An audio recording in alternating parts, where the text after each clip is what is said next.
یہ بتائیے گا کہ بزرگوں کے طفیل سے دعا مانگنا کیا ہی جائز عمل ہے؟ یعنی اس کے معنی کیا ہے؟ میں تو کبھی آج تک یہ نہیں سمجھ سکا.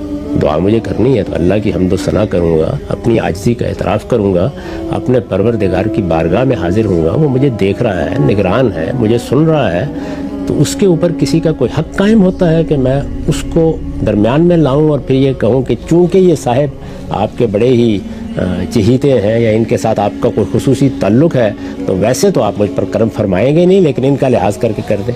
تو یہ اللہ تعالیٰ کی شان کے بالکل خلاف ہے. چنانچہ پیغمبروں کے ذریعے سے جو دعا مانگنے کا یا اللہ سے کوئی درخواست کرنے کا طریقہ بتایا گیا ہے، اس میں آپ کو اس کا کوئی شائبہ بھی کبھی نظر نہیں آئے گا. وہ دعائیں دیکھیے جو داؤد علیہ السلام نے کی ہیں اور زبور کی شکل میں ہمارے پاس موجود ہیں. پیغمبروں کی دعائیں جو بائبل کے صحائف میں نقل ہوئی ہیں، قرآن میں جو پیغمبروں کی دعائیں نقل ہوئی ہیں، رسالت میں آپ صلی اللہ علیہ وسلم کی جو دعائیں ہیں، ان میں کہیں آپ کو اس طرح کی کوئی چیز ملتی ہے؟ تو اللہ کی بارگاہ میں جانے کے آداب ہیں. آدمی کو سوچنا چاہیے کس کی بارگاہ میں جا رہا ہے. یہاں ادنا درجے میں یہ خیال کرنا کہ وہ ویسے تو میری سنے گا نہیں، البتہ فلاں کا لحاظ کر کے سن لے گا، یہ آخری درجے کی اہانت ہے اللہ تعالیٰ کے معاملے میں.